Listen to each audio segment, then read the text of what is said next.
시리즈 4 약이 되는 음식, 독이 되는 음식. 음식은 단순히 생명을 유지하기 위한 연료가 아닙니다. 그것은 인류의 문명을 일으키고 제국의 흥망성쇠를 결정했으며 때로는 세상을 뒤바꾼 전쟁의 불씨가 되기도 했습니다. 우리가 매일 무심코 마주하는 식탁 위에는 이처럼 장대한 역사의 흔적과 문화의 향기, 그리고 과학의 비밀이 고스란히 담겨 있습니다.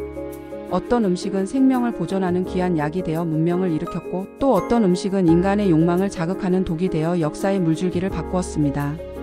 놀라운 것은 약과 독의 경계가 늘 명확하지 않다는 사실입니다. 이 글은 인류의 역사를 뒤흔든 5가지 음식과 식문화에 대한 깊이 있는 탐구입니다.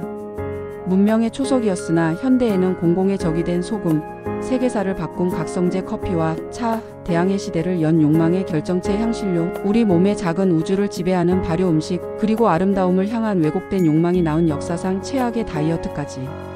이 5가지 이야기를 통해 우리가 매일 먹는 음식이 어떻게 약이 되기도 하고 독이 되기도 하는지 그 흥미진진한 이중성을 추적해보고자 합니다. 당신의 식탁이 새롭게 보이기 시작할 것입니다. 첫 번째, 소금입니다. 생명의 필수 요소, 대침묵의 살인자입니다. 약으로서의 소금은 문명을 일으킨 하얀 황금이었습니다. 인류의 역사에서 소금의 가치는 금과 맞먹었습니다. 단순히 음식의 맛을 내는 조미료를 넘어 소금은 생존 그 자체였습니다. 체내 수분 균형과 신경 전달에 필수적인 나트륨의 유일한 공급원이었으며 냉장 기술이 없던 시절 음식을 부패로부터 막아주는 유일한 방부제였습니다. 소금 덕분에 인류는 잉여 식량을 저장하고 먼 거리를 이동하며 문명을 건설할 수 있었습니다. 로마 제국은 병사들의 급여, 즉 샐러리를 소금, 즉 쌀로 지급했으며 이는 가치 있는 사람이라는 영어 표현의 어원이 되었습니다. 소금 교역로는 곧 문명의 교역로였고 소금을 통제하는 자가 권력을 쥐었습니다. 이처럼 소금은 인류 문명의 탄생과 확장에 결정적인 역할을 한 하얀 황금이었습니다. 그러나 독으로서의 소금은 고혈압을 부르는 현대의 재앙이 되었습니다. 문명을 일으킨 바로 그 소금이 현대에 와서는 침묵의 살인자라는 오명을 쓰게 되었습니다. 문제는 소금 그 자체가 아니라 과잉 섭취입니다. 과거에는 얻기 힘들었던 소금을 현대인은 가공식품, 외식 등을 통해 너무나도 쉽게 필요 이상으로 많이 섭취하게 되었습니다.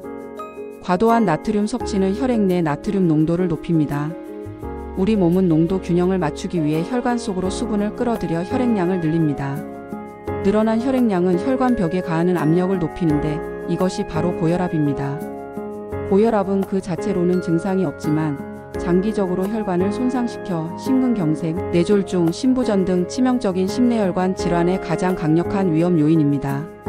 세계보건기구 즉 WHO는 하루 나트륨 섭취량을 2000mg, 소금 약 5g, 즉 1티스푼 미만으로 권고합니다. 하지만 한국인의 평균 섭취량은 이보다 훨씬 높은 수준입니다. 생존의 필수적인 약이었던 소금은 풍요의 시대에 이르러 우리의 건강을 위협하는 독이 되었습니다. 소금의 두 얼굴은 모든 음식에는 적정량이라는 지혜가 필요함을 보여주는 가장 강력한 증거입니다. 두 번째, 커피와 차입니다. 세계사를 바꾼 각성제의 빛과 그림자입니다. 약으로서의 커피와 차는 혁명과 사상의 인큐베이터였습니다. 에티오피아의 목동 칼디가 염소들이 붉은 열매를 먹고 흥분하는 것을 발견했다는 전설로부터 시작된 커피. 그리고 중국의 신농씨가 끓이던 물에 찻잎이 떨어져 탄생했다는 차. 이 2가지 각성 음료는 단순한 기호식품을 넘어 인류의 정신사를 바꾼 생각의 촉매제였습니다. 17세기 유럽의 커피하우스가 등장하면서 사람들은 술에 취해 흐릿했던 정신 대신 카페인의 각성 효과 아래 맑은 정신으로 토론하기 시작했습니다. 런던의 커피하우스는 펜이 대학이라 불리며 정치, 경제, 문학, 과학의 중심지가 되었고 프랑스 혁명과 같은 거대한 사회 변혁의 사상적 온상이 되었습니다. 차는 대영제국의 부를 상징하는 핵심 상품이었습니다. 그러나 영국이 아메리카 식민지에 과도한 차 세금을 부과하자 이에 반발한 식민지 주민들이 배에 찻잎 상자를 바다에 던져버린 보스턴 차 사건은 미국 독립혁명의 직접적인 도화선이 되었습니다. 현대 과학은 커피와 차에 함유된 폴리페놀 등 항산화 물질이 특정 암, 제2형 당뇨병, 심혈관 질환, 파킨슨병 등의 위험을 낮출 수 있다는 연구 결과들을 내놓고 있습니다. 그러나 독으로서의 커피와 차는 중독, 불면 그리고 불안을 가져왔습니다. 각성의 효과는 언제나 대가를 요구합니다. 카페인은 중추신경을 자극하는 향정신성 물질로 양날의 검과 같습니다. 카페인은 수면을 유도하는 아데노신 수용체의 작용을 방해하여 잠들기 어렵게 만들고 수면의 질을 떨어뜨립니다. 과도한 카페인 섭취는 교감신경을 항진시켜 불안, 초조, 가슴 두근거림을 유발할 수 있습니다. 또한 카페인을 매일 섭취하다 중단하면 두통, 피로, 집중력 저하 등의 금단 증상이 나타날 수 있습니다. 인류의 이성을 깨우고 혁명을 이끈 이 위대한 음료는 개인의 삶에서는 불면과 불안의 원인이 될 수 있습니다. 세 번째, 향신료입니다. 대항해 시대를 연 욕망의 결정체입니다. 약으로서의 향신료는 맛과 건강을 지킨 보물이었습니다. 후추, 정향, 계피, 육두구. 오늘날 쉽게 구할 수 있는 이 향신료들은 한때 금보다 비싼 보물이었습니다. 향신료는 고기의 누린내를 잡아주고 부패를 늦춰주는 방부제 역할을 했습니다. 또한 단조로운 식사에 폭발적인 풍미와 향을 더해 음식 문화를 풍요롭게 만들었습니다. 현대 과학은 강황의 커큐민, 계피의 신나말데하이드 등 특정 성분들의 건강 효능에 대한 연구를 활발히 진행 중입니다. 그러나 도구로서의 향신료는 제국주의와 폭력의 씨앗이었습니다. 문제는 이 귀한 보물을 향한 인간의 끝없는 욕망이었습니다. 15세기 유럽은 동방의 향신료를 직접 손에 넣기를 갈망했습니다. 후추 한 줌이 한 가족의 1년치 식량과 맞먹는 가치를 지니자 유럽의 왕들은 탐험가들을 바다로 내보냈습니다. 콜럼버스가 서쪽으로, 바스쿠 다 가마가 동쪽으로 향한 근본적인 동기 중 하나는 바로 향신료 무역로를 개척하는 것이었습니다.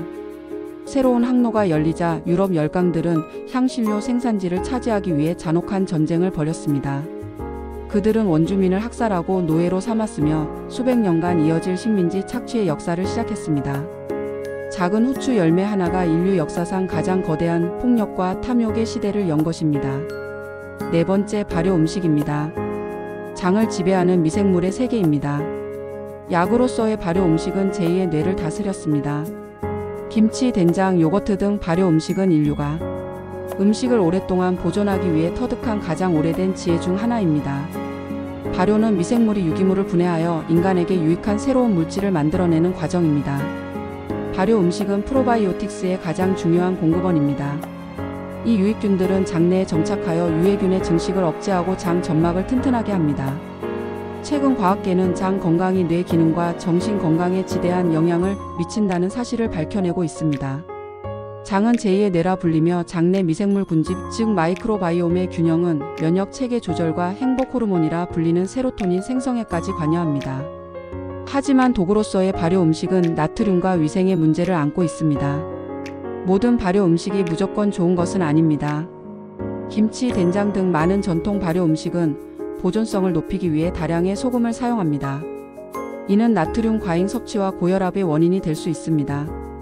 또한 발효 과정이 위생적으로 관리되지 않으면 유익균 대신 식중독균이나 부패균이 증식할 수 있습니다. 일부 발효 과정에서 자연적으로 생성되는 바이오제닉 아민은 민감한 사람에게 알레르기나 편두통을 유발할 수도 있습니다. 다섯 번째, 최악의 다이어트입니다. 아름다움을 향한 기상천외한 욕망입니다. 날씬한 몸매를 향한 욕망이 과학적 근거가 없는 위험한 방법과 결합될 때 문제가 발생합니다. 역사적으로 수많은 사람들이 살을 빼는 약이라는 착각 속에 끔찍한 다이어트를 감행했습니다. 19세기에는 맹독성 물질인 비소가 다이어트 약으로 팔렸습니다. 20세기 초에는 캡슐에 담긴 촌충의 알을 삼켜 기생충이 영양분을 대신 섭취하게 만드는 엽기적인 다이어트가 있었습니다. 19세기 영국의 시인 바이런이 유행시킨 식초 다이어트는 식사를 거의 하지 않고 다량의 식초를 마시는 방법이었습니다. 20세기에는 깨어있는 시간을 줄여 식사 기회를 없앤다는 황당한 발상으로 수면제를 다량 복용하는 잠자는 숲속의 미녀 다이어트도 있었습니다. 이러한 최악의 다이어트들은 음식을 둘러싼 인간의 왜곡된 욕망과 비과학적인 믿음이 어떻게 치명적인 독이 될 수 있는지를 극명하게 보여줍니다. 빠르고 쉬운 해결책을 약속하는 유행에 현혹되기보다 균형 잡힌 식단과 꾸준한 운동이라는 과학적이고 건강한 원칙을 따르는 것만이 유일한 해답입니다. 본 콘텐츠는 일반적인 건강 정보이며 전문적인 의학적 조언이나 진료를 대체할 수 없습니다. 건강에 문제가 있을 경우 반드시 의사 등 의료 전문가와 상담하시기 바랍니다. 제공된 정보의 활용에 대한 모든 책임은 전적으로 사용자 본인에게 있습니다.